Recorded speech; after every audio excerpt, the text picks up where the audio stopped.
Rewind the tape. Okay, that was really bad. Hi, guys. Welcome to this week's episode of Wait, Rewind the Tape. We wanted to talk to you about Insecure. The episode where they go to Coachella. It would have been so good.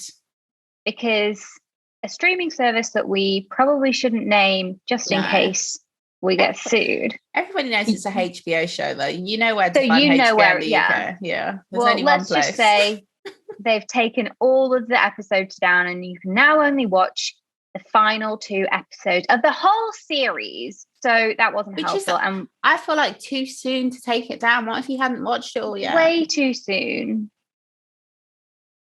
And they better bring it back quickly as a box set. I don't want it to be one of those things where it's another show that you just impossible to find. There are so many shows like that, and a lot of good Black shows are like that. It's just like, where is it gone? And a lot of like not that great shows on box set. Oh my God. Come on. Right. I think it's just like a licensing thing. They're just there. They're just, but why? Why is that what you go on a whim for? Who's watching this? And I want to know their core demographic, because I have a feeling it's like retired Caucasians in this country. Do you mean for the box sets that they want to keep? Yeah. I don't know, because it's also people like us. We're watching box sets. We want to go back to our tried and tested classics. We need them. Yeah. We need them like a warm blanket over us, which will also be under, because we refuse to go outside. Hello. It's hot. But maybe the vitamin D would do us some good. Oh, I think I have the doctor said I probably have a B12 deficiency, so I need to call back and book a blood test. But I did get a doctor's appointment though, but it did take, I think I was on hold for like a good 25 minutes, and I don't mind, because obviously like I'm doing something else, so which is better than it was before. True. Gone are the days where you're on a landline. Maybe it's not even wireless. You have to be by the phone. I mean, to be fair, there was never a time really when I would have been old enough to have had that experience. Mom, call the doctor. But now you've got your phone. You can put it on speaker. Did I? Yeah. Okay. It depends what it was for. Our parents couldn't prescribe this stuff. Yeah, true. But I don't think I really had that much need to go to the GP, apart from for regular things like, vaccinations and stuff like that. Eczema, yeah. I'm always there for the eczema. Never suffered as a child, but boy, it's coming to get me in my adulthood. I keep telling everyone it's hay fever and dust. Guys, it's not a conspiracy. The government. No, I need to Google. I think this is the stuff. Let me tell you what I think happened, and then I'll check. Okay. It's just poor town planning. The pollen that most people are allergic to is from the birch tree, which is the one that the government chose. And by the government, I think I mean local governments. I don't think it was like a nationwide council. Yeah. Let's fuck everyone. They planted birch trees. I'm sure it was a cost thing, but like, I just feel like there's so many people who go to university and study things like town planning. I know, because my mum did, and I was like, that's a crazy degree. Or geography. That's something my sister would have loved to have done. That's what I'm saying. But then it's like, that's the kind of thing you study, and it's like difficult to get work in your field. And then the people who do plan the town, it's like they wake up, rail cocaine, and then make just the work. I'm sorry, that's not what they do. I'm sorry to anybody who is in the towns department or whatever you call it. But I just mean, on the other side, sometimes it's just like, this seems dumb. Who was this planned for and around? Because if everyone's allergic, anyway, I'm sure we wouldn't notice if there were less. And I used to think birch trees were the ones that had the bark that peeled. They are. No, I don't. Oh, are we talking about those baby trees that are always like sticks? Because they're everywhere in new builds and stuff. I can't remember the last time I saw a big birch tree. Yeah, but you've got to remember that birch trees or any tree takes quite a long time to get to that size. Yeah. Yeah. So I don't know why. If you've chopped a tree down, then you need to pop something there. Yeah. And it is going to be a little spindly babe for a while. Anyway, how do we get onto that? We were talking about going to the doctor. Having eczema because of all of the allergies that we have. So we're scratching our skin. Yeah. Finding out it doesn't actually heal that well. No, it doesn't heal that well. Why? Tell me for why then does scratching feel so good? Honey, I'm doing it right now under the table. Me too. I'm scratching my knuckles. I have eczema on my knuckles. Oh. From I didn't have eczema on my hands, and maybe that's not true, on my knuckles anyway, until I got a bit too overzealous with the hand sanitizer. Turns out my skin hates being covered in alcohol. My knuckles, literally the skin peeled off and never healed properly. There's one of my knuckles is just now gross. But don't worry, I have extra strong steroid cream to solve the problem. Yay! Drugs. Woo, woo, woo. Thank God for modern medicine. I'll just do the classic thing of ignoring it. let me try and let it heal itself until the point where I'll just be like, I can't do this anymore, and I'll call my mom and be like, you need to give me some of that cream. To be fair, I think she said the last time she gave my sister the cream that sorted out her psoriasis, because I don't think this is eczema. I think it's psoriasis. You have psoriasis in your family. We're an eczema family. Fun. What inflammatory disease do you suffer from? Tell us in our DMs on Instagram. Maybe we could do a this or that. I would love that. I'm team psoriasis. I'm not team psoriasis. Psoriasis is just selected me for her team, and I don't like it. Is it true that people get psoriasis as they find out they have it more when they get older? I guess so, and also it's like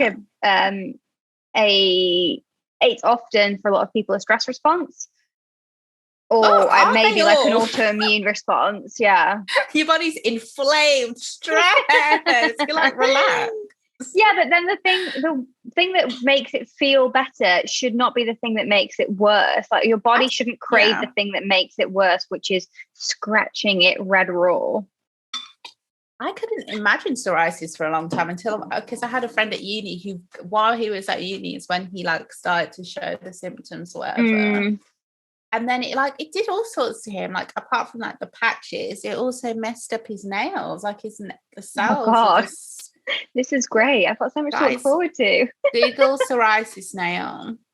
Oh, I probably won't have to Google it very much longer. I don't know if it works like that. I feel like if you had it, I'm not to tempt fate, but it's like with eczema. I feel like if you have if it's bad, you'll know. Do you know what I mean? Like, yeah, but it might be one of those things that I developed later. Oh God, let me not tell that story then, because that might not make you feel better. Do you ever do I start just I'm doing it now. I'm just stroking it. The soft rub, yeah. It's like I'll just give it a stroke, and then a very light scratch, and then before you know it, you really get. And every time I do it, I'm like, this is the last time. No, you need gloves. And I'm really like, do you know what?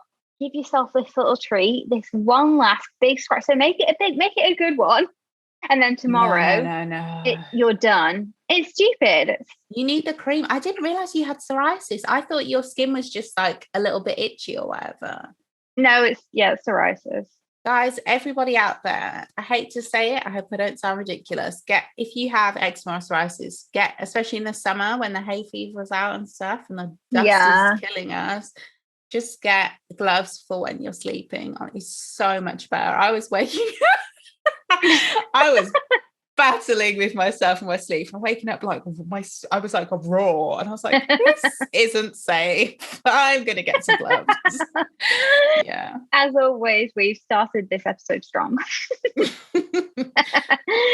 With flaky skin conditions. So there is something in lieu of being able to talk about insecure. Yeah, I'll tell you about this book that I finished reading. I love that.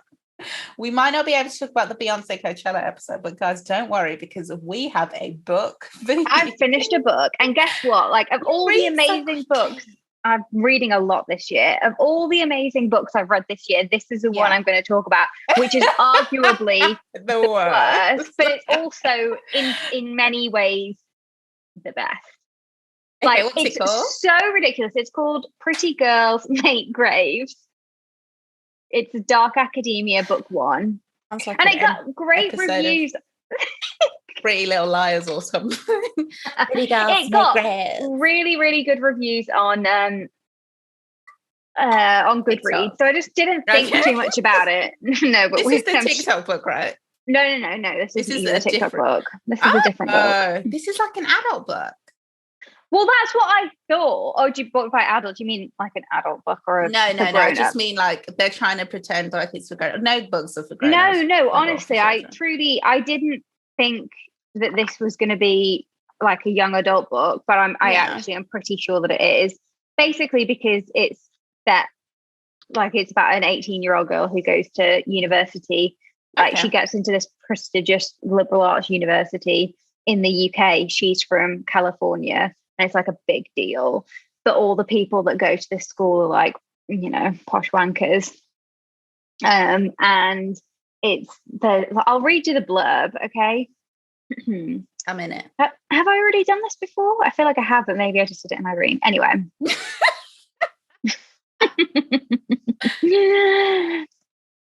Don't go outside on Devil's Night. Oh, please. I'm already like, next. No, sorry, keep going. I'm always the good girl. I never stand out. I follow the rules. At Blackfriars University, there's one whispered rule. Stay inside the night before Halloween. Hide under your blankets and hope the Orpheus Society isn't the monster outside your window. If they get to you, you won't just be humiliated. They'll put you 6 feet under. But I've screwed up.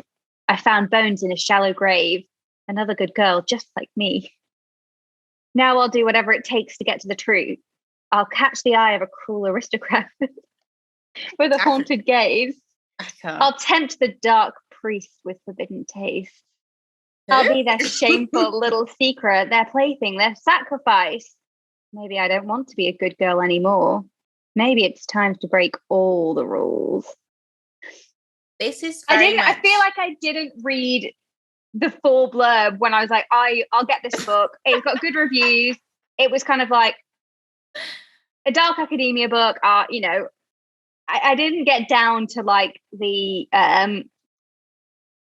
catching the eye of the cruel aristocrat with the haunted gaze or tempting the priest with forbidden taste.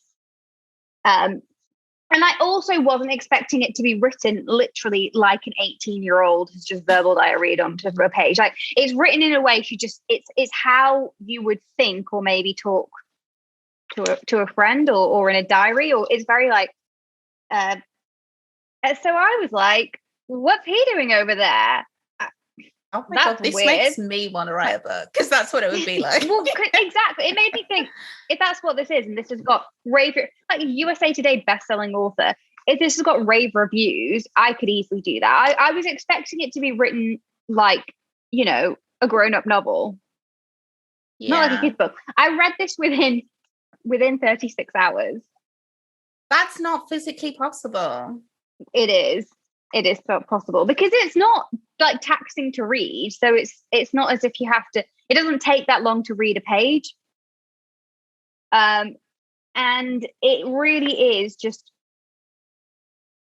so smutty. Like honestly, the way that she writes about things, I'd be reading and then suddenly a sentence would come along, and at first I was shocked because I was like,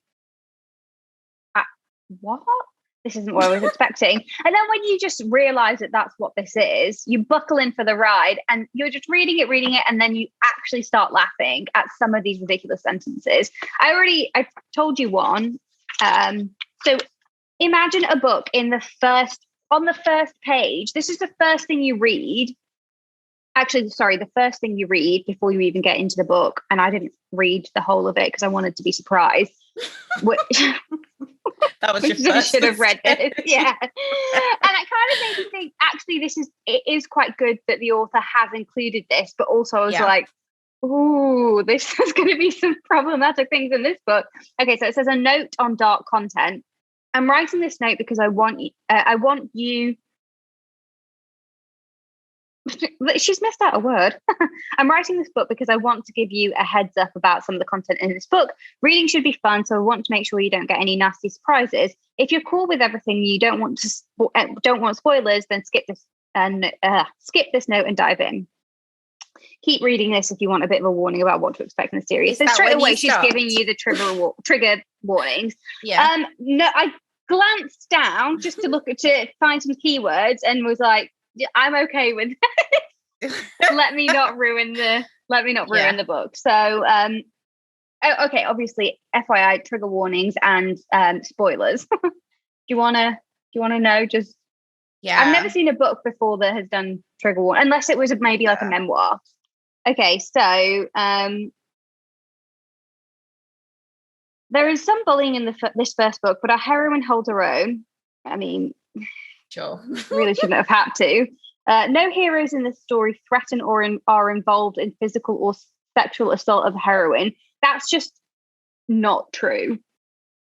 Straight off the bat. I mean, I'll tell you the why. In my opinion, that's not true. Okay. George is a sexual abuse survivor. She references past trauma. Okay, that's fine. Okay, some of it also so in this book the protagonist constantly alludes to this summer that she spent with her best friend last year, and all of these things that she's done with her best friend, who also happens to run like the biggest underworld, like organized crime outfit in California. She's also in her early 20s, but they never explain any of it. They just kind of say, like, oh, I've seen dead bodies before, and that's it. Is it no explanation? Well, I guess that she's created a bit of a universe, this author. So there are other books, which I didn't realize at the time of reading. There's a whole other series that deals with Christian novel series. I'm not going to lie to you. I mean, it could be. Okay, this book contains an age gap taboo relationship between George and her teacher/priest, Sebastian Pierce. Okay. If hot priests and sacrilegious altar sex aren't your thing, this probably isn't the book for you. That is the weirdest thing. Having sex with a hot priest isn't fair. But also, and I didn't turn the page, so I didn't read any of this stuff. I wouldn't call this book dark. These are not my words, by the way, author's words. I wouldn't call this book dark, but it's definitely a smidge grey. Yeah. I promise there will be suspense, hot sex, gothic ambience and a clever heroine searching for blah, blah, blah. If that's not... No, sorry. Gothic ambience and a clever heroine searching for the truth and finding her heart along the way. That sounds cute. Exactly. But then she goes on to say, if that's not your jam, that's totally cool. And then she gives another recommendation for another book in her series. But I also feel it's weird to be like, there's going to be lots of sex, gothic ambience, and an amazing, clever heroine who's searching for the truth. But if you don't like that kind of thing, that's fine. Obviously, she didn't write it like that, but it feels. But that is how it reads, especially with the hot priest thing. Oh, sorry, it's fun. I'm sorry if you can't do it. Yeah. Okay, and I find it difficult to believe that her other books are not exactly like this. Yeah. And then she signs off, enjoy, you beautiful, depraved human, you, smiley face, Steph. And she dedicates it to all the essential workers, which I find crazy given the content of this book. Honestly, it's madness. It is madness. So she's it's what's for you, Tess. And there is one scene of many, but there's one thing that I just think is so shocking that I just don't think is needed in it. It's quite horrible. Do you want me to tell you? What's the book called? It's called Pretty Girls Make Graves. Oh yeah, guys, skip forward if you want to read this because I would like to know. Yeah. Okay. Probably the worst of the worst. So anyway, George, our protagonist, is like she did. The reason she got into this school is because it was based on a true crime podcast, which got millions of listeners and also helped the FBI take down a funeral home scam. That so much. It's so lazy. Do you know? So that's what I mean. It's like it's so you have to roll your eyes at things, and reading things like that just made me laugh because you got to laugh, right? That bit is dumb, but she had to get in the school somehow. Yeah. So she gets into the school. There's a group of like elitist people in this already elite school. Yeah. Who are called the Orpheus Society, the Orpheans, and they all study like classics. They basically get to do whatever they want. They rule the roost. There's this one, William, who is like 17th in line for the British throne.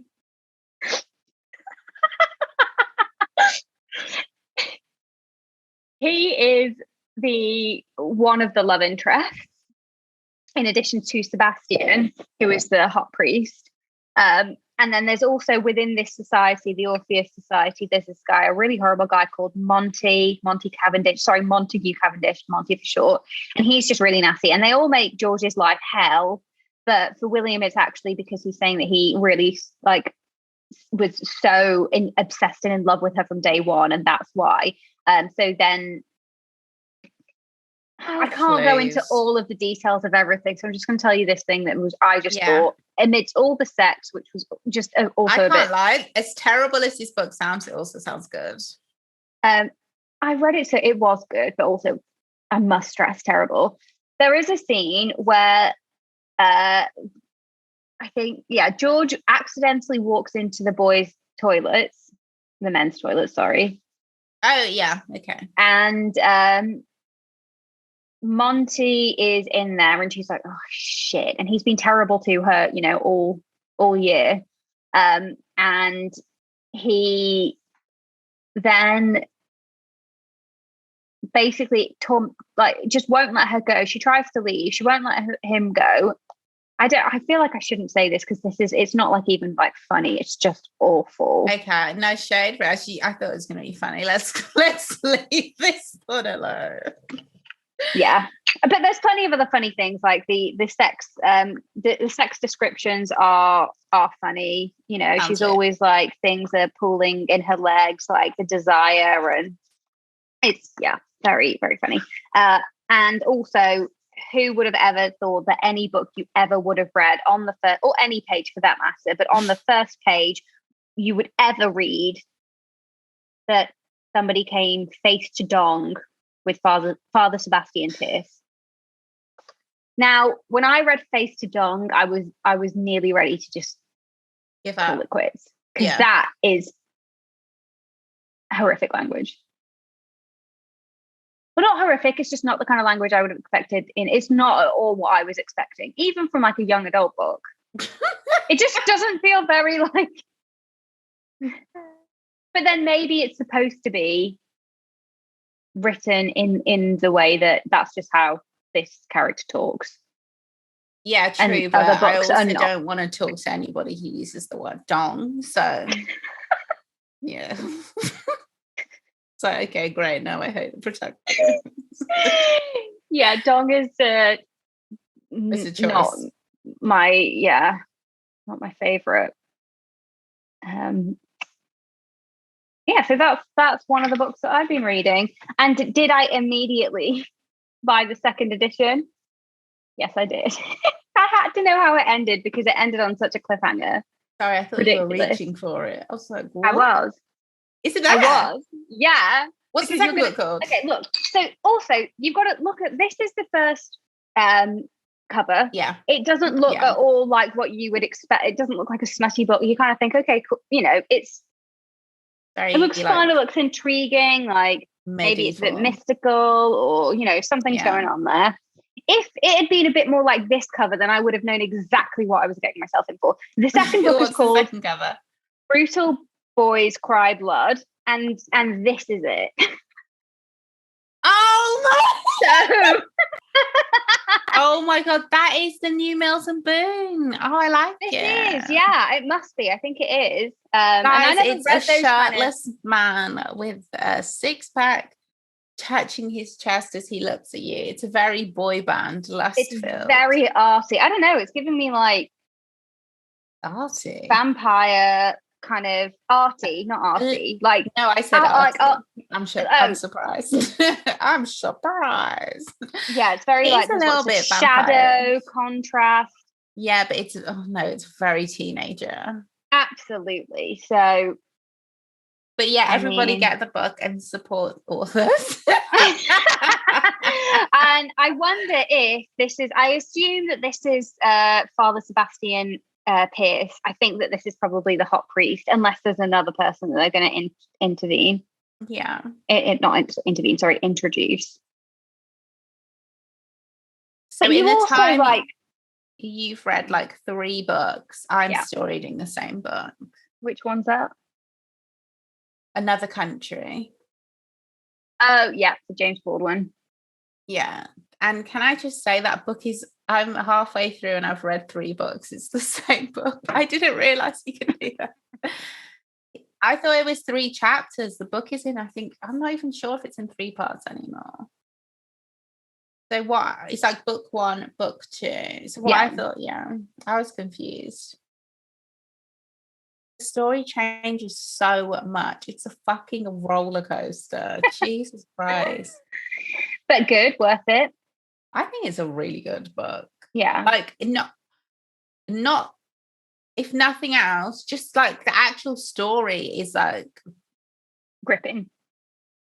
It's not just, I can't think of the word, sorry. It like the characters all like have like they're really like they're like people. They all have like actual enough depth that you can like imagine them in life in like any circumstance. Like you feel like you actually have gotten to know them, which is very rare, I realize, especially coming off like you finish an episode of 90210 and then you read that and it's just like another world. That book sounds like when Annie became an escort in 90210. Yeah, this is a far cry. This is definitely the 90210 of the literary world. Yeah, for sure. Oh my god, I love that. Where just when you think it can't get more ridiculous, something happens and you just have to actually laugh out loud.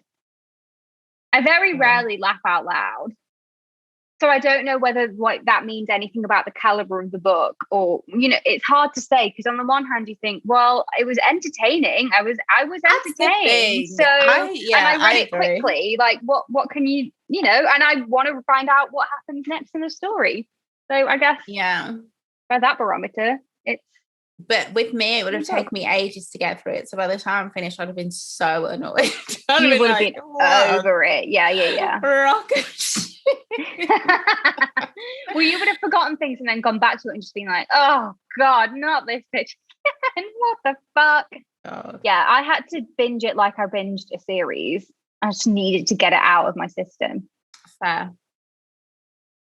Yeah, when I started reading this book, I was running through it. I was like, oh, I'm going to read this so quickly.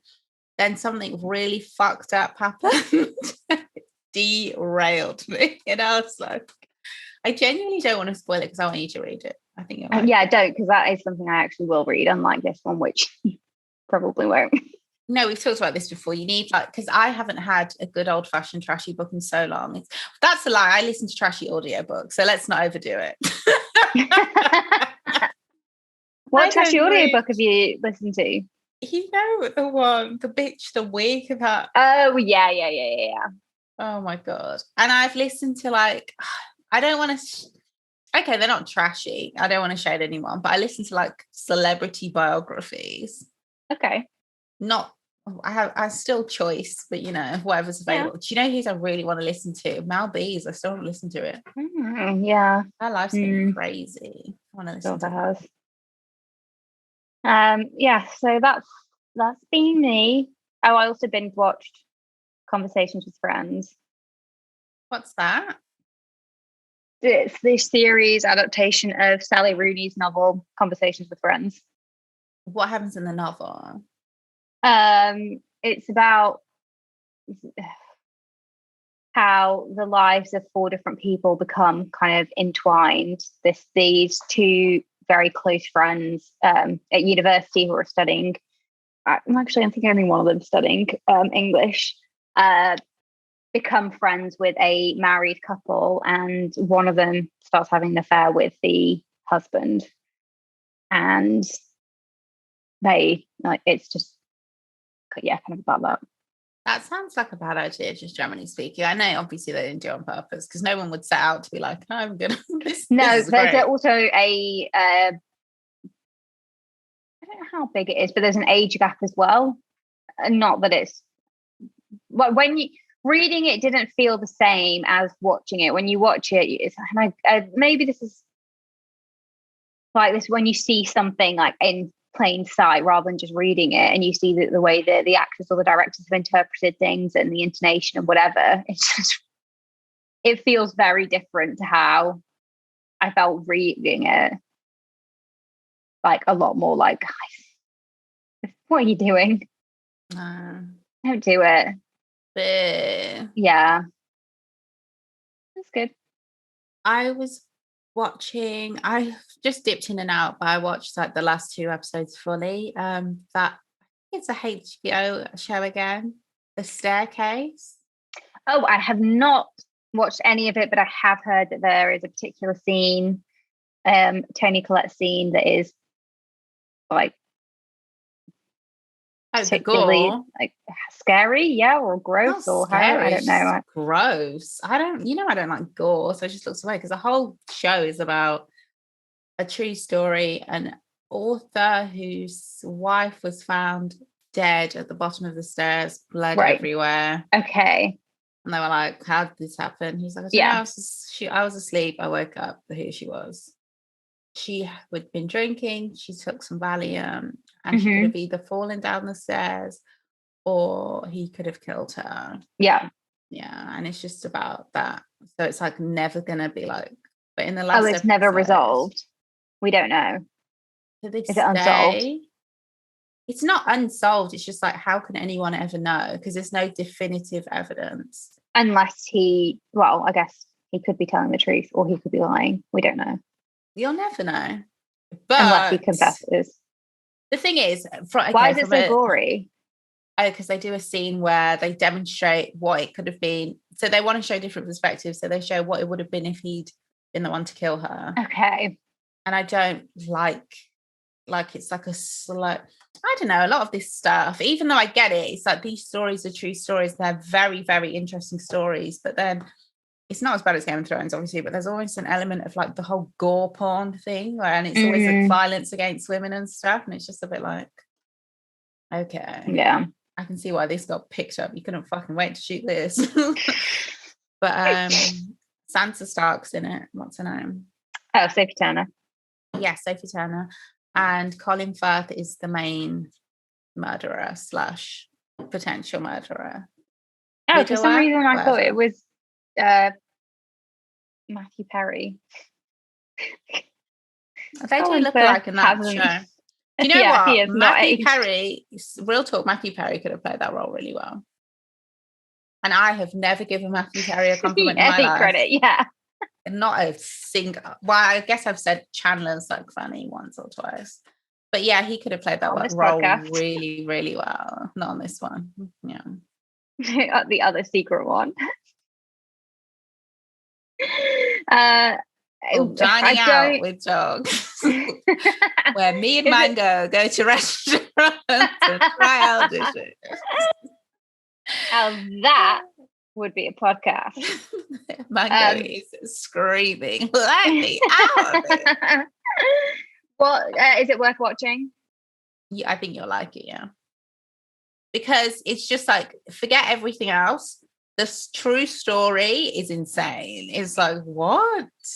Yes, it's a good show. I think if you're out there and you like, it's like a combination of true crime, the philosophical. I can't speak. Philosophical? No, I'm trying to say philosophy, but I'm saying philosophical. Okay. The philosophy, like, of the legal principles, especially in criminal law, because it is interesting, because it's like, okay, you feel like he did it, but so what? Like, does that mean he's guilty? He should get, because like, I got a hunch. I can feel it in my waters, but then that's essentially what juries have to decide, isn't it? Yeah, it's getting very like, not to give it that much credit. Is it, how many people are on an American jury? 12? Yeah, 12 angry men. Why's it always got to be men? Obviously, it was at a time when women couldn't be. Didn't they redo it with women? I can't remember. Not like Ghostbusters, but like, they couldn't call it. You couldn't have a show though. 12 Angry Women. Well, people be like, oh god, that's a very different show. Yeah. Opening scene, it's me. Just having an average day, just so angry all day. Why do I have to mow the lawn? What is this? I can't think of anything else I've been watching because I've really been trying to read. Yeah, and with books time. Like that, it ain't difficult. Oh my god, I no longer feel bad about the amount of time I dedicated to what's it called? Not One Tree Hill, 90210. I don't even remember the name. That was good. Time well spent. It really stuck in there. Paying attention. Honestly, Ruth, the next thing you know, you'll be watching One Tree Hill. I'm gonna watch it one day. Did you ever watch the fast forward season? Yeah, that's the one I remember. I don't think I stuck with it forever, but I definitely did one season of it. And there was one actor, I'm not going to name names, use your imagination. There was one actor in particular who was like, honey, your face got you that job because it was not your acting skills. I feel like I know who it is because it's the person that it's the one that I've never really warmed to, but very handsome though, very handsome. So I'm thinking of somebody else, but there is. I was thinking. I mean, I think it's widely accepted that the men are all terrible actors on that show. Oh, okay, I didn't know that. I don't mind the ferret guy. Sorry, which one's the blonde one? He looks like a ferret. Oh, the main guy. You think Chad Michael Murray looks like a ferret? If there was one of those shows, when it's like a magic thing, and he starts off as a ferret, and then they did a spell to make him like into a person and he had to go around the world. Bring those films back, can I just say? Bring those films back. Those big budget dumbass. Can you name one? They are bringing the one I want back. The one I guess where they do it in Enchanted. It's not the same because it's not supposed to be like a funny thing. What's the one set in New York where she's like a fairy princess character and she comes into the real world? Enchanted. Oh, is that what you just said? Yeah. Do you know what? When you said Enchanted, I heard Once Upon a Time. That's totally normal. I do talk about that show a lot. Now that's how much they have taken on that word. Like, I think of them. Wow. That's insane. Yeah, the Enchanted Forest, so true. But yeah, they're bringing back Enchanted, and I cannot wait. I love that film. I loved it so much. I watched it Is it not too soon? Yeah, me neither. Would I watch it again? Probably not. But I remember I loved it. I went to see it at the cinema. I thought it was great. A few times. I wouldn't watch it in the cinema, God forbid. But it's very funny. It's if you haven't seen it, it's a real feel-good movie. But I think it's too soon. Or maybe we're old. Bring it back right now. Okay, fair enough. Yeah. I watched Captain Marvel. Keeping up my from Tarth, right? No, Brie Larson. That's different people. Okay, now that makes sense. Your comment when you said to me, I didn't even notice she was in it. I thought that was weird because I didn't know that you really knew or cared about Brie Larson that much. Who's Brie Larson? See, that's more of a response than exactly. But you thinking that Gwendolyn Christie was oh my god, Gwendolyn. Yeah, Gwendolyn Christie. I've never known a Gwendolyn. How funny though that you thought that that's something that you would have missed and that you just accepted it. Yeah. No, I couldn't believe it, because I would love to see her in a Marvel film. Surprised it hasn't happened.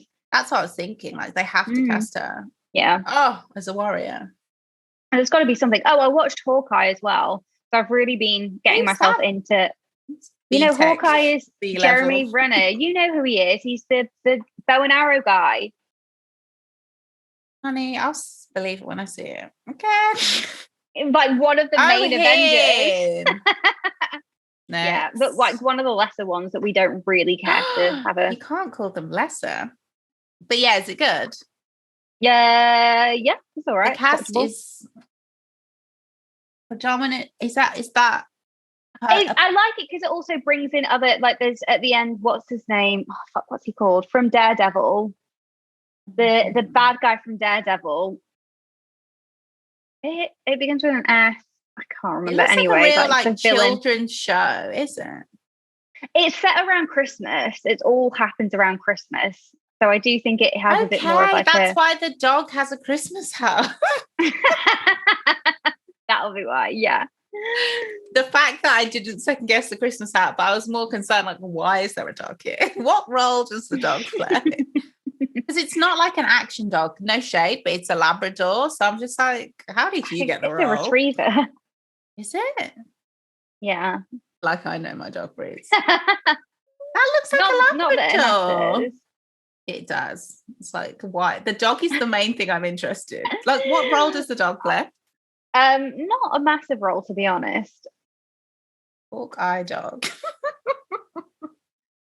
Oh my goodness, that's a cute dog. Oh, it's such a cute dog. Not that should sway me, sorry. I guess, in a way.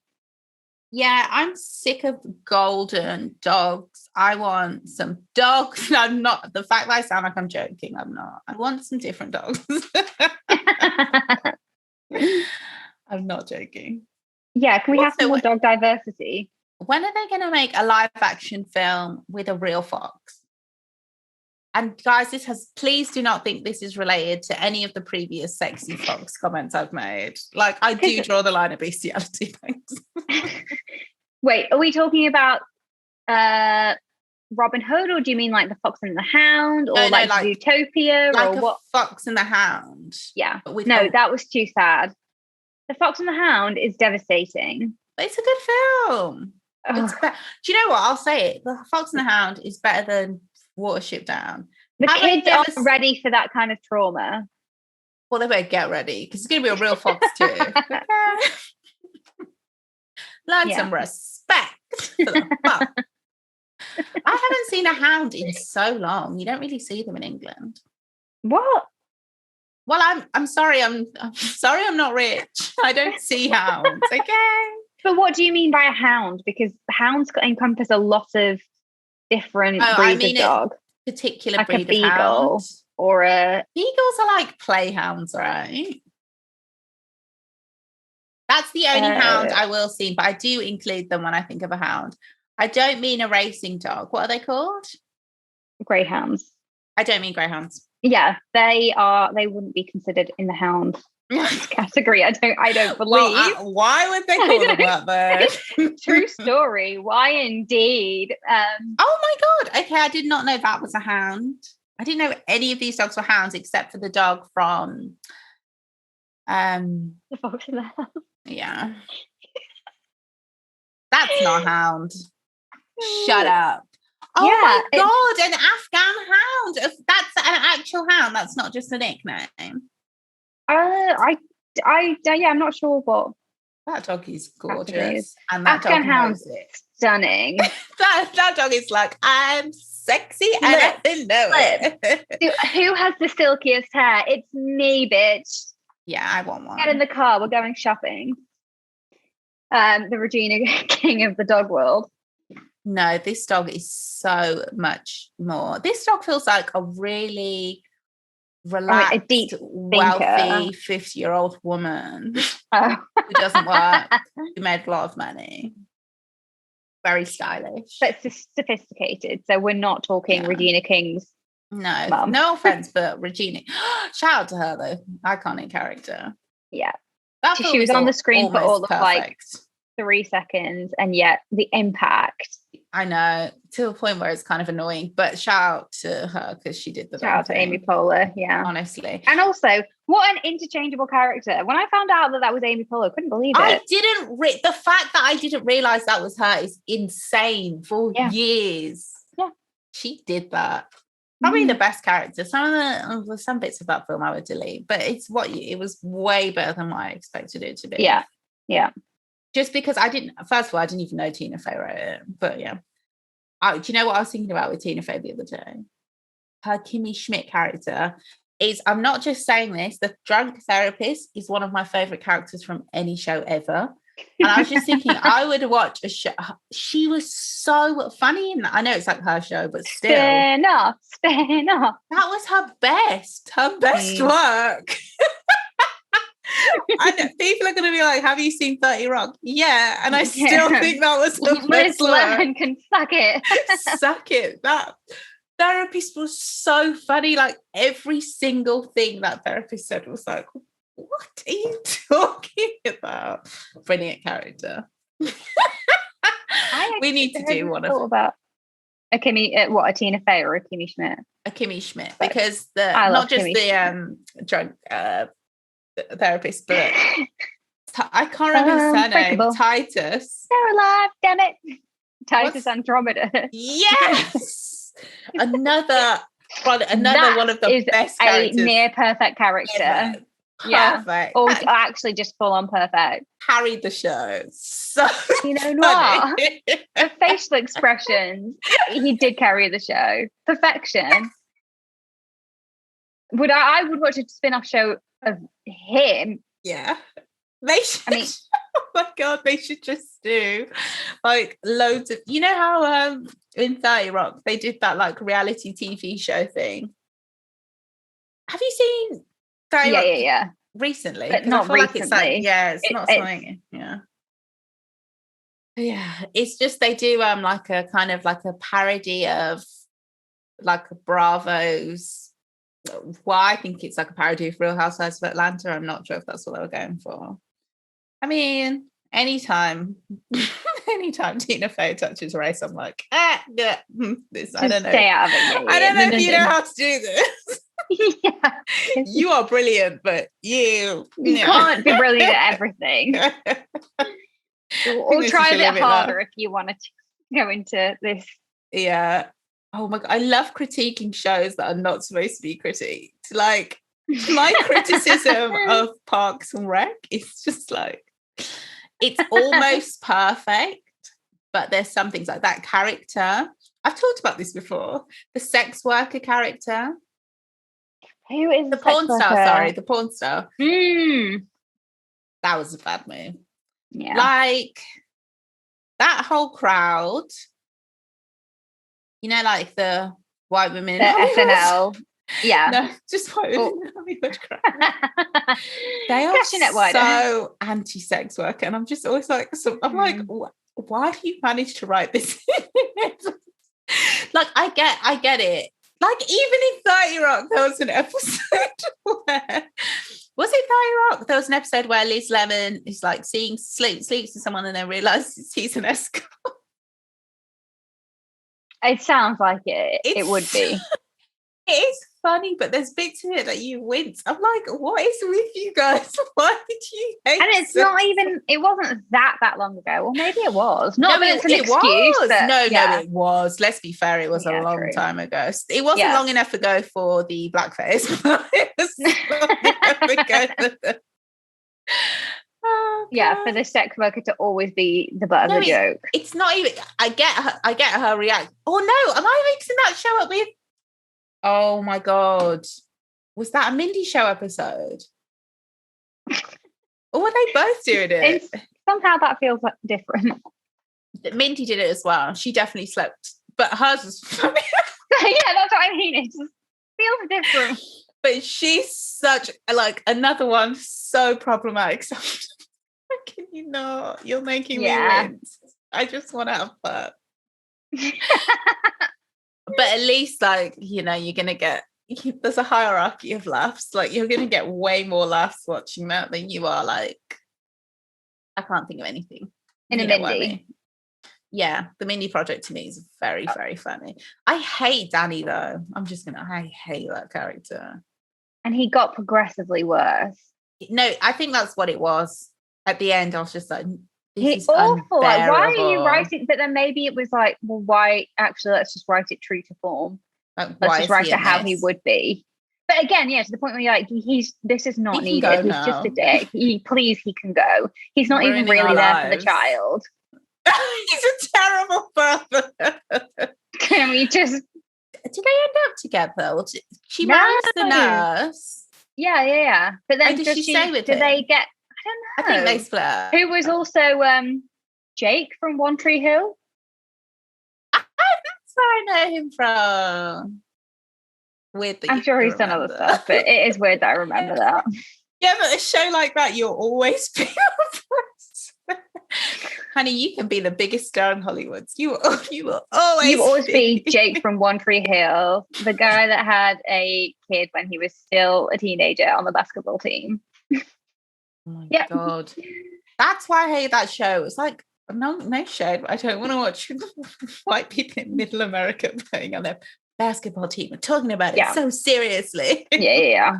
Obviously, guys, you can play in the NBA. I'm semi joking. God, how can we talk? Sorry, not that we're talking about One Tree Hill at all. This is not a One Tree Hill episode, but how have we not talked about Dan, the father? Is he the one with black hair? Yeah, he's the one that is Nathan and Lucas's father, but doesn't know about Lucas being like because he's like the villain, the main villain. Yeah. The main bad guy. Have you seen I'm sure I've talked about this, the clip where Dan needs a heart transplant and somebody comes in with like a cooler that Nigerian people keep jollof rice in that cooler at weddings. Do you know what I mean? Like a food I do know what you mean. Yeah. With the heart in it, right? Yeah. Not medical grade. Absolutely not. And realistically, like the way it was carried, that's not how I don't know. I haven't seen it, but I just strongly doubt that the exact way it happened isn't how organs are transported. I get that they're in a rush and you have to like fly them in sometimes. It just feels like it wouldn't have gone down like that. So they walk in with the cooler with the heart. The person is walking forward. I think they get bumped. The heart falls on the floor. Rolls across the hospital, picks up all the dirt and dust, and then a dog runs in and eats the and then it's like shit because now he's gonna die. That was his only. Yeah, but then like I think it is. Where's the dog come from? I don't know. Lucas is just standing there and he just shakes his head, and that's the funniest bit. Right. Oh my God. You really needed that heart. Oh my God. What are we gonna do now? And just for that, and whose damn dog is it? Do you see how much higher the bar is for like actual like comedic writers compared to what yeah. We're like listen, I'm gonna pick apart all these great comedies, but one thing I will let slide is the dog eating the heart, because that's true comedy. Okay. Just like Lucas, we all just went, damn. We just believed it. We just thought, yeah, okay. Also, Gossip Girl was terrible. Did you already know that? Awful. I didn't know.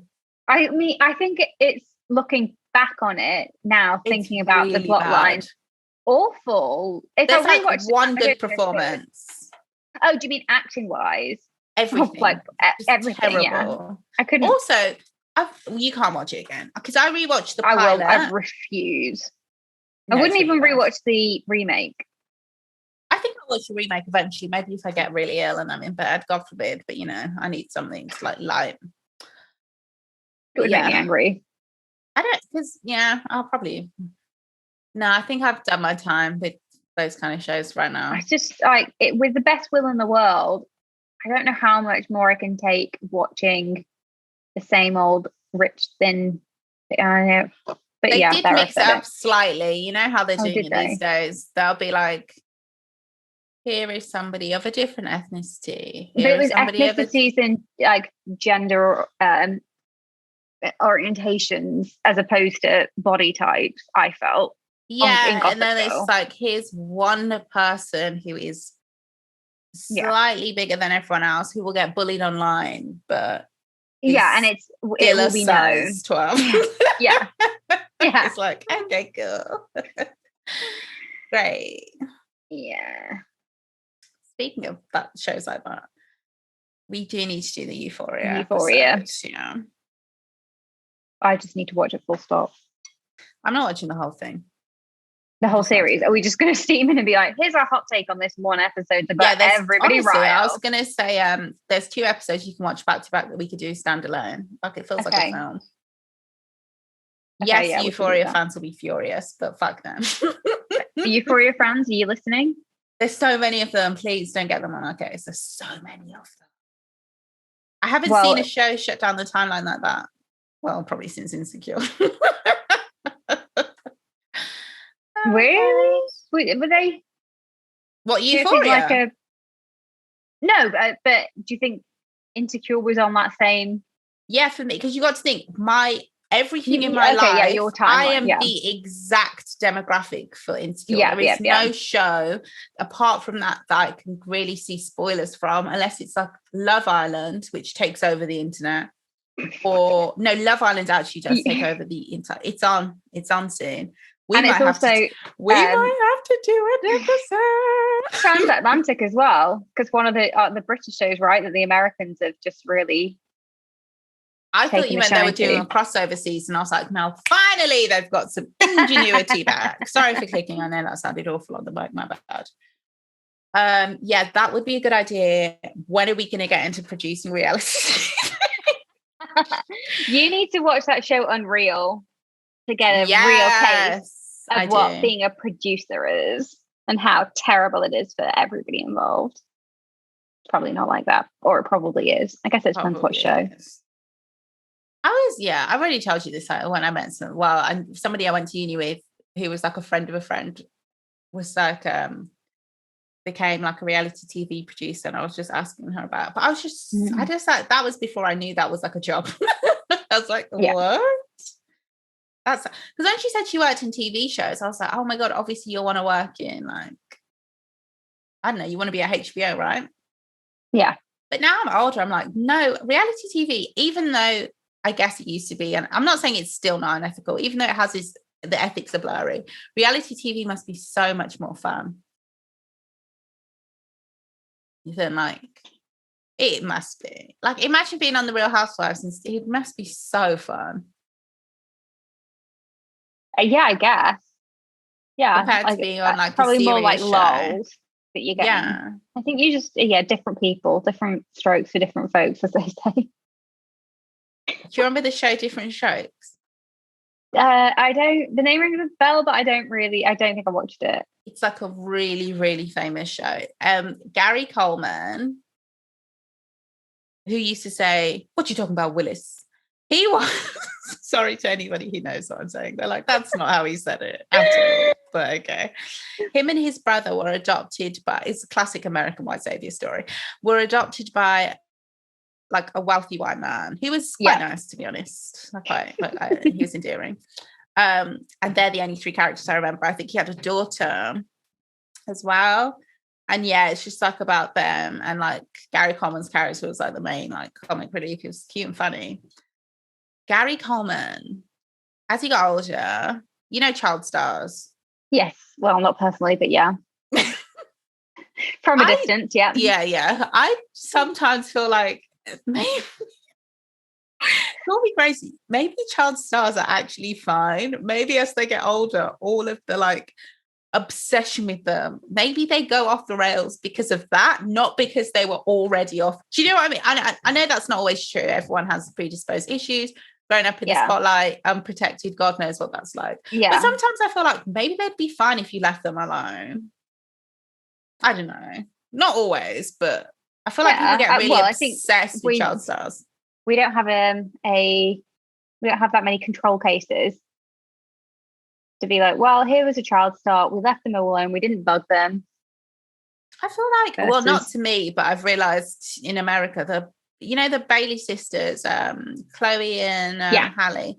Yeah. They were apparently child stars, but I just didn't really know them. I feel like America has so many child stars. Yeah, it's always funny when you're watching a show and then you realize the star is like comparative because there are so many shows and that have different levels of popularity. So yeah, we've got EastEnders and sorry. People who work in British TV, if they listen to this podcast, they must hate me. They'd be like, shut up. First of all, I've given you nothing but hate. Also, if people are in TV do listen to this, they probably think, you shut the hell up, because you saying that this show is terrible, when even if you didn't like it, the amount of work that went into it and to make it it like there was lots of people putting in lots of hours in this, and a lot of it wasn't their fault. They were just doing what they were told. And but hey, everyone's a critic, right? You chose to get into TV. I thought you were about to say something empathetic. You're like, take it on the chin. I am empathetic. Sometimes I do think I need to regulate my shit talk response, because it's not like I'm out here doing very much with my life. It's not like we're out here like massively producing this podcast and putting in so all right, I've just realized something. No, Insecure was, especially I think it was season 4. It wasn't just my timeline. Insecure melted the timeline, honestly. It was always trending. Do you think it was like Bridgerton level? Bridgerton doesn't, because of the way it comes out, oh, I see. Yeah, it's all at once. So it can't you don't get that same like hysteria. But Bridgerton has a dedicated and solid fan base that are always posting content like all year round. Like, it's insane. A lot of like the behind the scenes stuff. It's like, where are you taking it? Yeah. It's almost like did you hack someone's phone? Or there's just a lot of stuff where I'm like, they were obviously just who came up with this concept? You know, when they're doing like their lip sync TikTok things, I'm like, that's for the kids, because they love it. But then who did that? Was that one of them, or was it actually? Is there a? I don't mean the kids in the world. I mean the kids on the show probably are like gassed, and they're like, guys, do this with me. I just genuinely think I do that. Was it somebody, a social media manager, being like, okay, so let's think about like what like the hits that we need to do? I like to think, this is where somebody who actually works in TV would be so helpful to talk to. I like to think they just, because it was only kids doing it, I like to think they were just like, they just do TikToks anyway, because it's fun for them. Kids love TikTok. Yeah, I'm sure, but I'm on a very different side of TikTok. I don't see a single dance move. Unless it's somebody like slowly, like slow whining or something. Maybe I'll see it then while they put on like their makeup and they slag off a man. That's my side of TikTok. Yeah. Yeah. Well, I just get a lot of, this is on Instagram because I don't log into TikTok, a lot of the Bridgerton fan things being suggested. Not so much as much now, obviously Hysteria's died down, but it's still there. Yeah, I'm just remembering when Penelope was trending because people were like having a fight to the death over whether she was a villain or not. Oh my god, something has come to me. It's gone. She is a villain, and that's okay.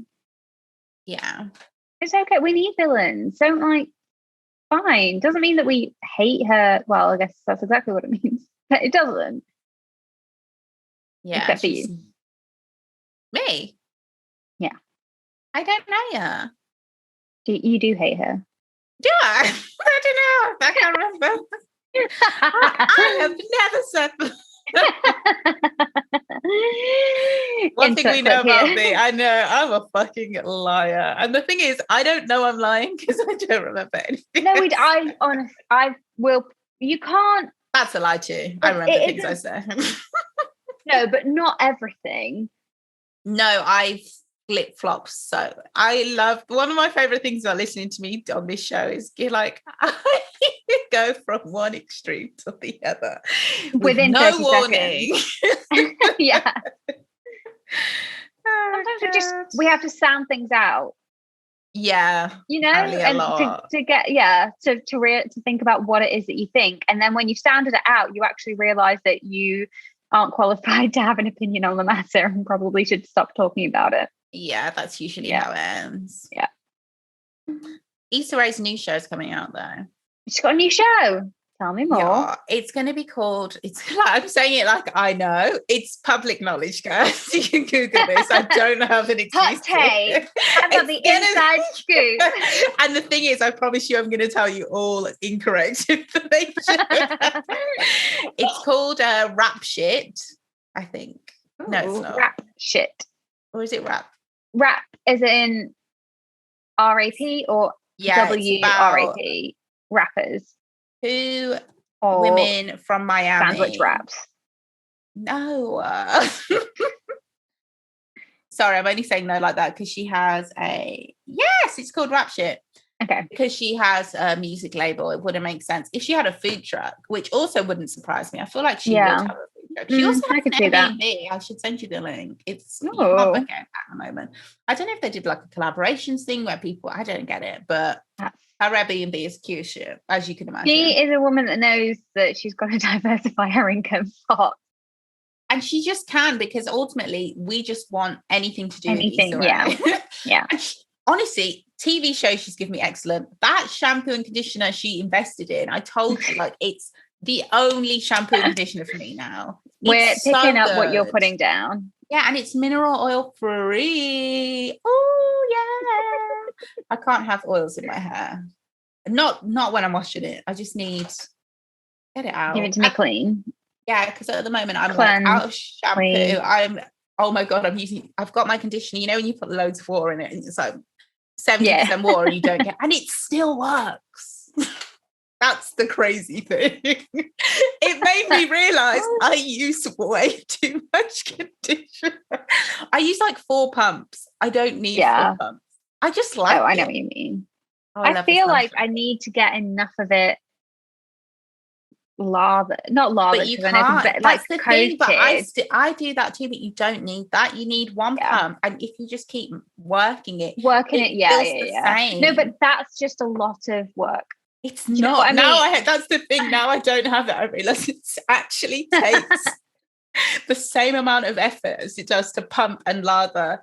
Like you just pump and spread. You just, instead of that, pretend to pump and just keep spreading. And it's the same thing. And will I learn from this? No. I'm going to waste that bottle of conditioner. That's 4 pumps, yeah. Can I afford it? Absolutely not. That is not the point. Oh my God. Right, what were you looking up? Oh, Rap Shit. It's about 2 women I almost said female. Whoop!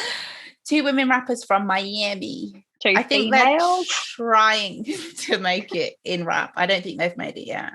Okay. But like, I think I'm going to love this show because it's like... no doubt. I've told you about the Seagulls, the rappers, the Seagulls, JT and Carisha, their names are, and how they are just not meaning to be, but extremely funny. Oh, Kid Fury from the Read podcast is a writer on the show, and I find him hilarious. And he's from Miami, so that will be good. Inside a voice. Can't wait. I can't bloody wait. I really want to start writing something with you. I don't care what it is. Literally can be anything. I think we should have, guys, sorry to plan our lives.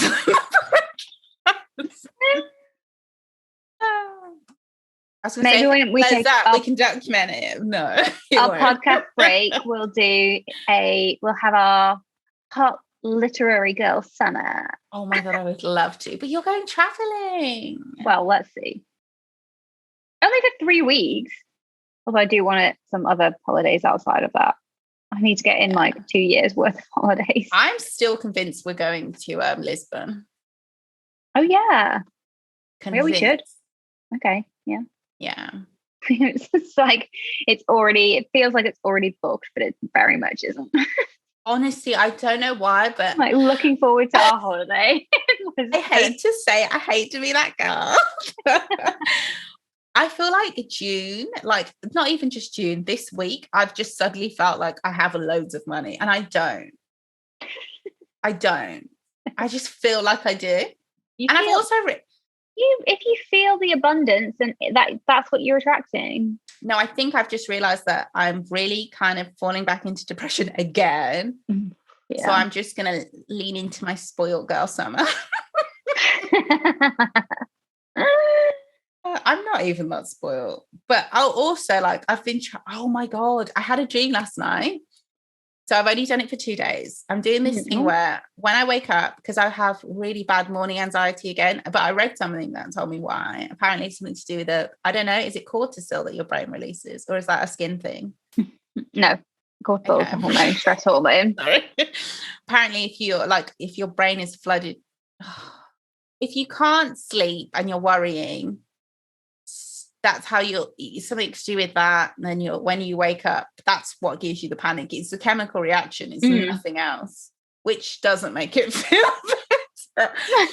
I'm talking when I wake up, I'm like it's got me by the throat. But last night was the first time where I woke up and I felt really peaceful. And so for 2 nights when I wake up, I'm writing down before I go to sleep, I can't remember. What do I wish I did yesterday? Like, what am I freaking out about? What is it that I wish I did yesterday? Then I try and do it. It's like a film, but nothing happens.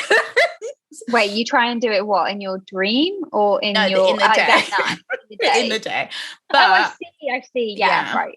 But some of it's not physically possible, because this morning I woke up and I had this dream. I felt this morning I had real peace, but I had a dream and realized I wish, and I've talked about this before, I could go back in time and just really buckle down at university. I really would do it. So I wish I had just done it. I don't know what I was thinking.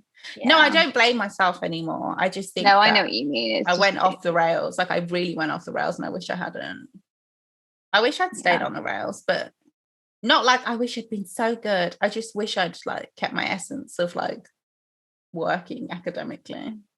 Yeah, I was so much more and even at school I still think I was quite complacent, but I was a lot more driven and almost more competitive at school and wanted to do well and put the hours in, or actually just even fucking did the work. And I just feel like I lost a lot of that at university, and then just continued to lose it as life went on. The further and further away that I got from sorry, I'm so sorry, else holding me accountable, the more and more I just have shifted into just not doing anything. I feel so bad, because the listeners must be Natalie's pouring her heart and you start laughing, but you guys have got to understand that Natalie's also quite funny. So it's not my fault. It's the way you said it. I'm trying not to laugh, but that's funny. It's funny. You have to laugh. It's just that's such a cute top. Thank you. Oh my God, you'll never do it. You need to do a lifestyle TikTok. You don't have to do much of those things. Literally, all you have to do is get clips, the kind of pictures you post on Instagram.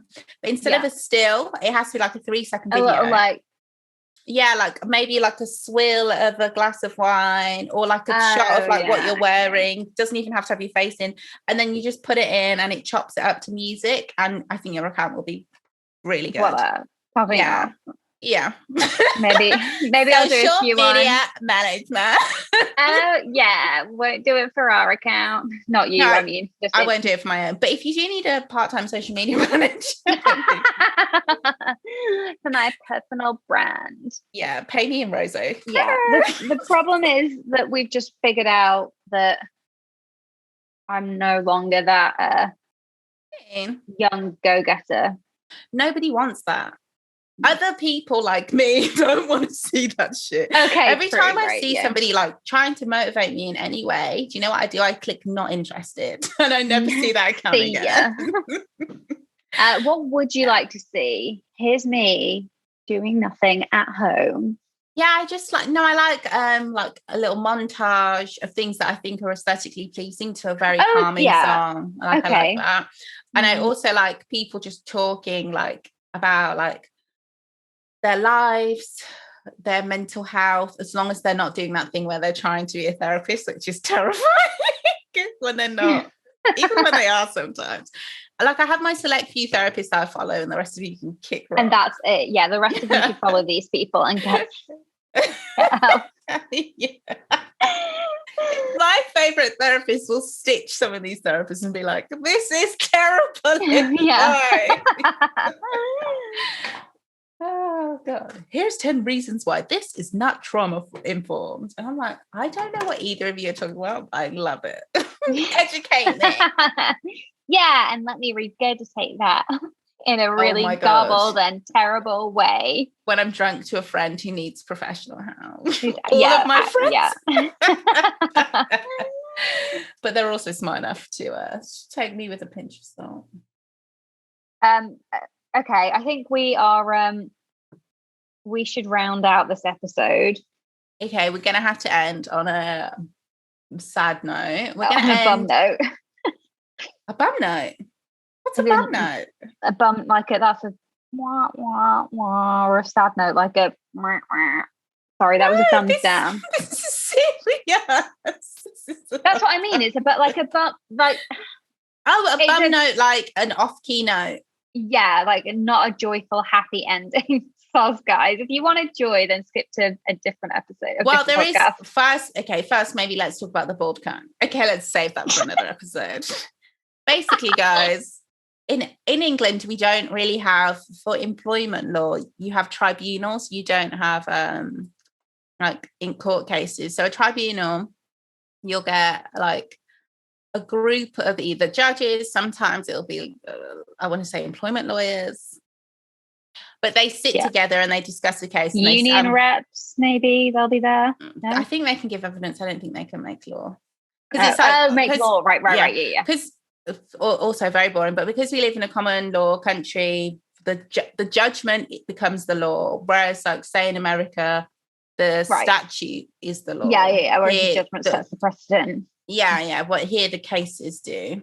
So they had this question.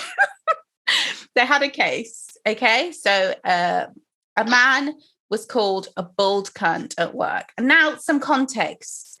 And I think this is the most important context I've ever heard in a case. This is the only context when I've actually thought, okay, that does change things. Okay. He was in West Yorkshire. Oh. And I know that sounds like I'm generalizing. Obviously, there's a lot of people in West Yorkshire who don't speak like that. But having gone to uni in Leeds, so a Yorkshireman saying, "Oh, shut up, you bald cunt," isn't as offensive as in another accent. It's almost jovial. Yeah. It's almost a term of endearment. Yeah, I feel like in Lancashire, but anything can be a bit jovial if it's meant to be. Good God. I am from Lancashire. I know full well not to do that. I was going to say, I'm very well aware of the War of the Roses. Which is so dumb that's what it is. That's still what it boils down to. Basically, yeah. That's so gross. Centuries old. Of two kings that have nothing to do with me, honey. Two houses, both alike in dignity. England is so weird. Oh my God. That is some Shakespearean shit. Honestly, I can't believe Shakespeare was actually English. I need the full story. I know Valyria is a made-up place, but it's giving Valyria.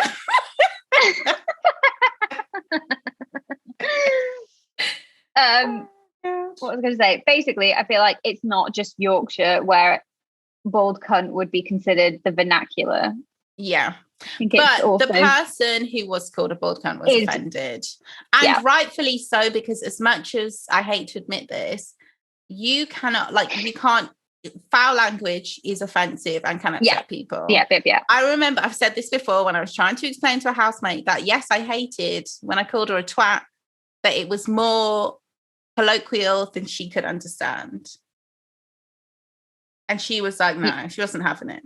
But because you called her a twat and she was upset, and you were like, it's a term of, I don't mean it. It's no, like I said, like, I know it's bad, but it's not as bad as the way you're taking. Like, it's not, to me, twat isn't as offensive as your. Like if I was like, oh, shut up, you twat. It's not as offensive.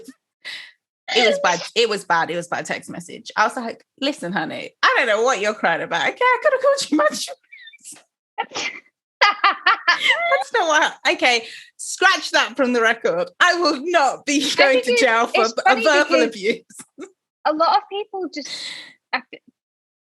twat is not something that is used as much in my adult life as it was, I feel like, when I was at school. No, and it's also cultural. Like, I know how to insult somebody who is, say, like, of a Nigerian ancestry differently to I insult somebody of European ancestry. Yeah. But for me, people outside of England who are of European ancestry do not like being called a twat. Couldn't call them a twat. No. And that's when I draw for it. Because let me tell you something. I'm not trying to make you smile.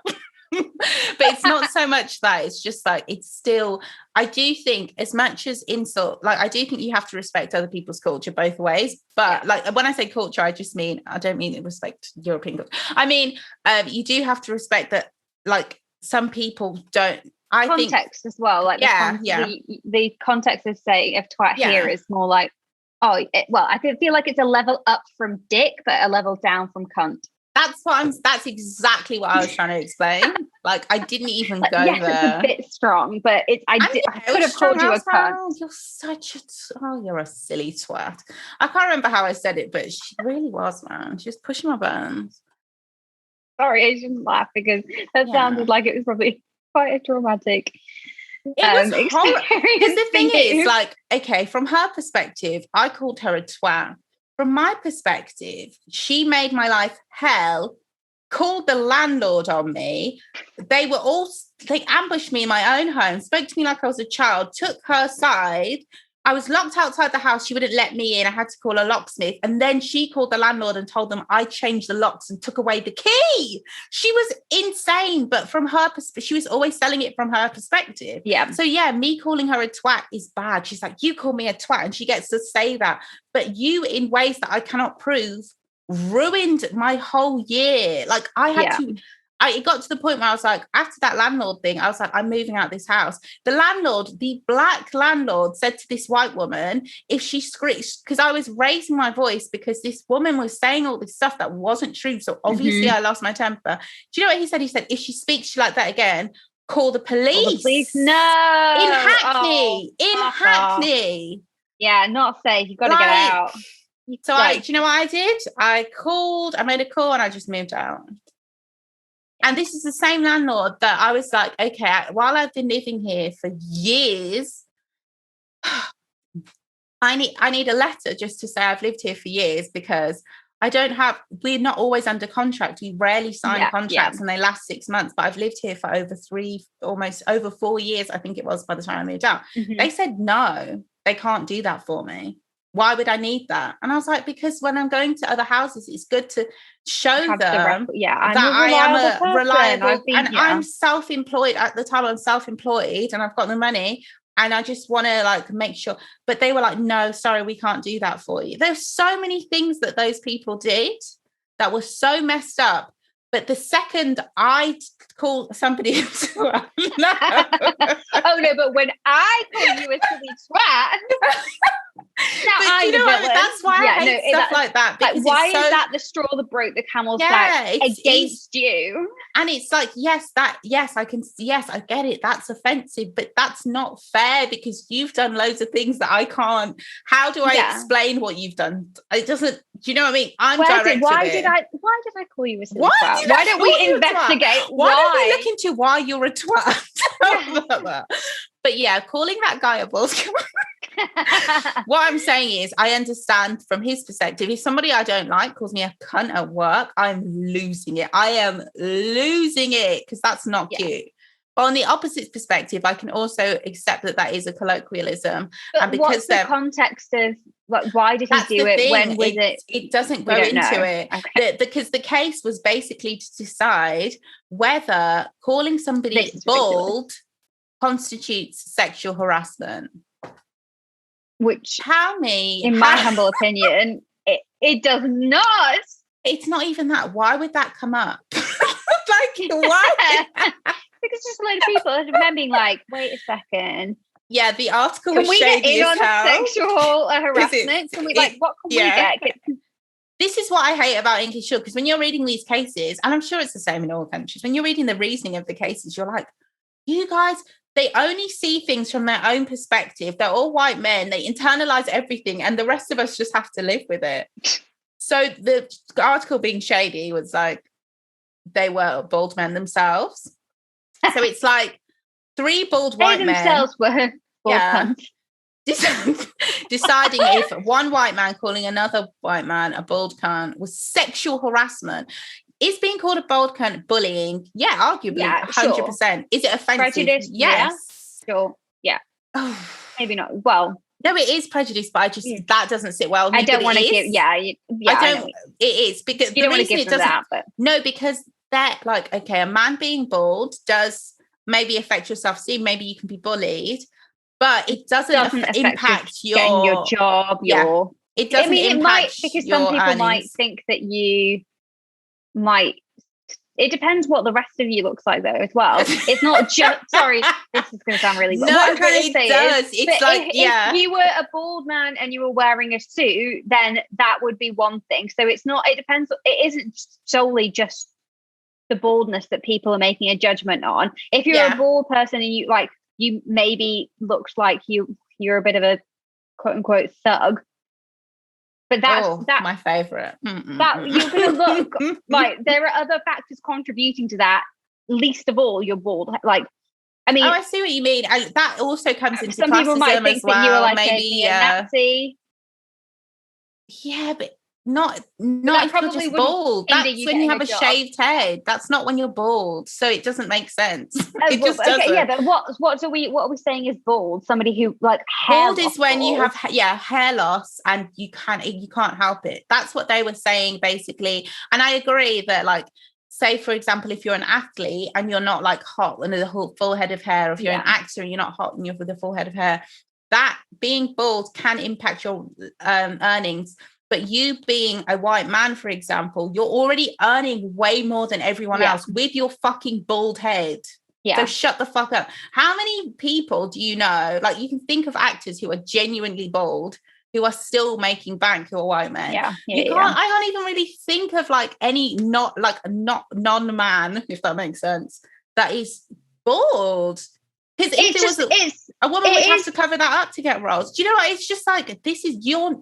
I'm just saying, white men don't. Women that have hair loss. Look at the way that they're treated. Right? Thank you. It's a big deal. Like, you getting called a bald cunt might make you feel bad, but it doesn't impact your. I feel like systemic prejudice is when it impacts your ability to make money, have work. In everything, you interact with humans. I'm not saying it's not cruel and it's not bullying, and fair enough if that's what it should be in underemployment law. But and then you have to think about it in context with the other, like you said, the other characteristics that person has.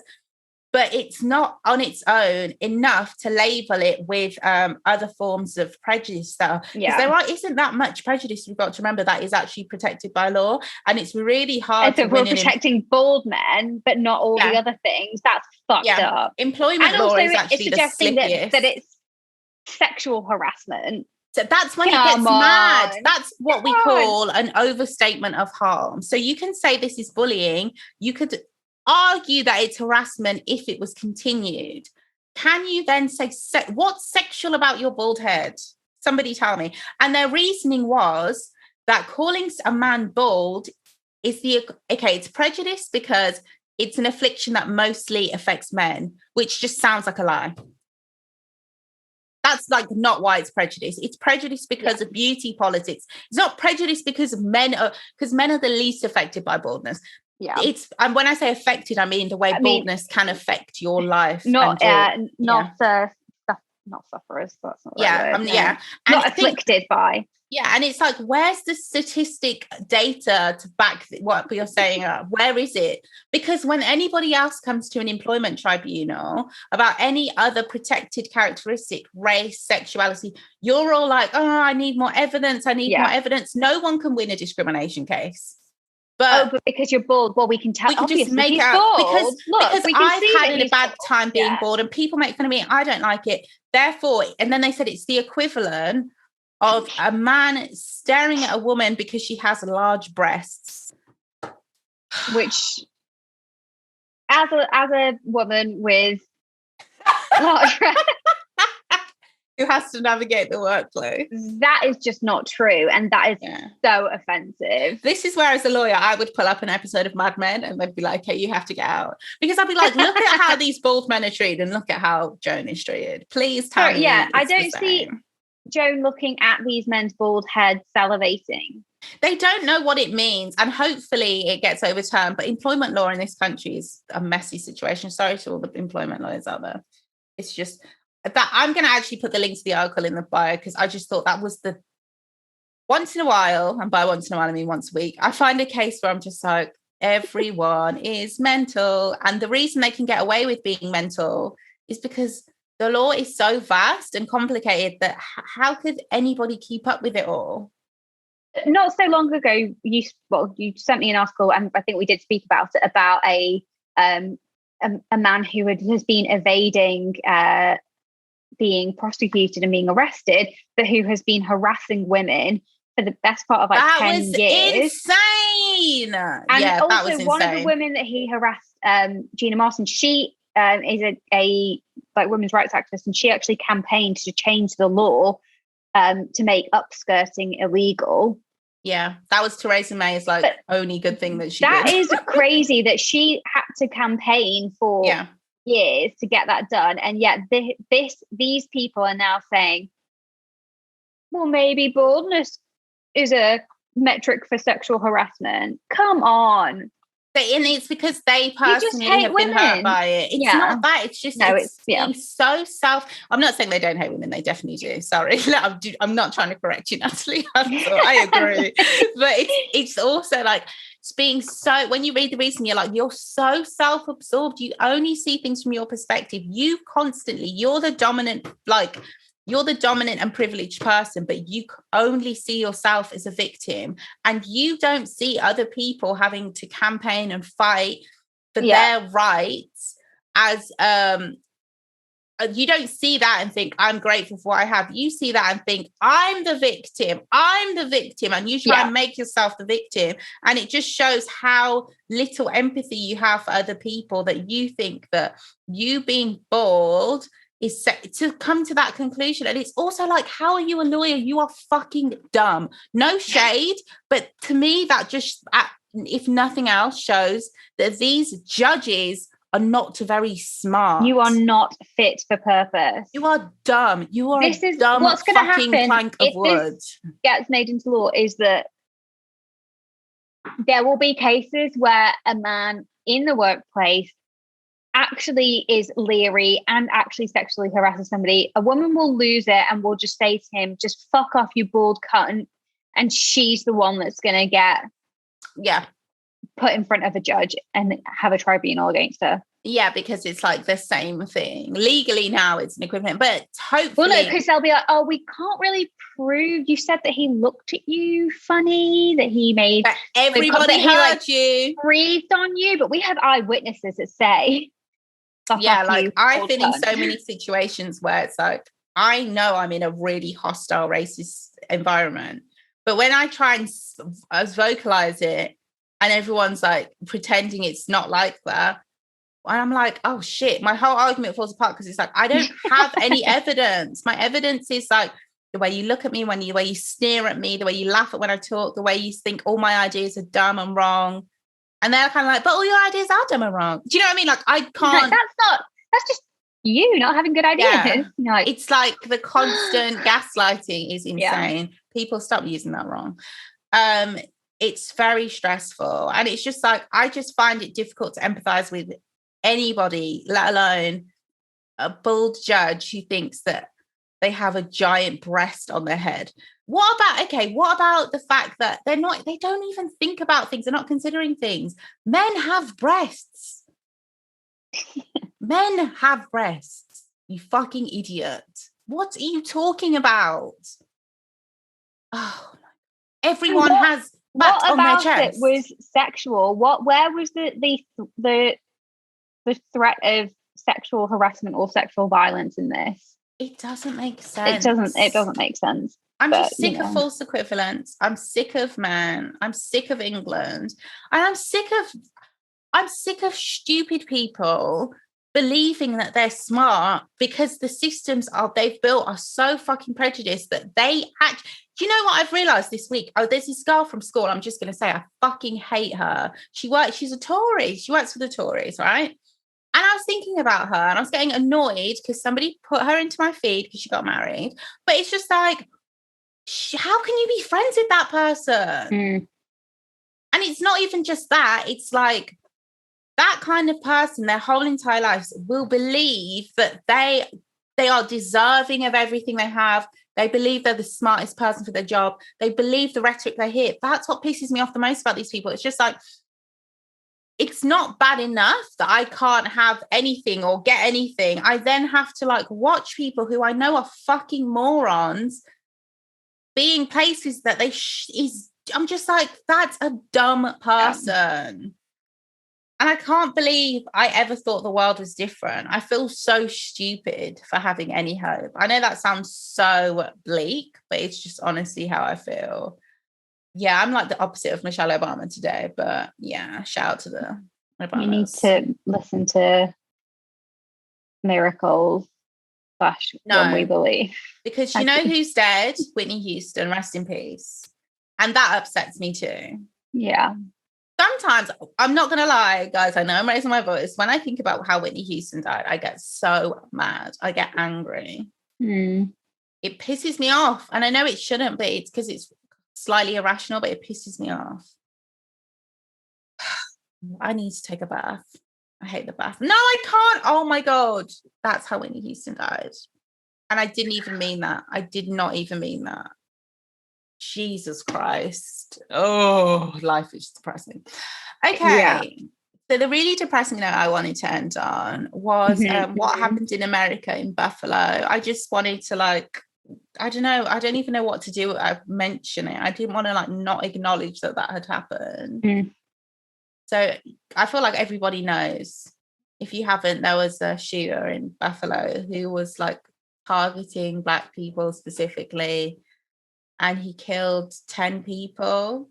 And then it's just obviously he was heavily armed and the police arrested him, and no one's calling him a domestic terrorist or anything like that, which I know it doesn't work the other way around anyway, because we've just talked about it, it wouldn't work the same. Those kind of terms just don't really carry much weight if you're not, if you're white, basically. So it's just weird that nobody's calling it what it is. And it just feels weird not to acknowledge it. And honestly, I just feel like I live in a racist oven in England and I'm sick of it. The other day I had this interview and I had my natural hair out and I knew obviously my surname's on my CV. But honestly, when I switched the camera on, the guy looked I knew he didn't expect me to look like me. It's just stuff like that. It's just fucking shit. It's not even worse than that. It's just what? It's just why do I even have to speak to you? Yeah.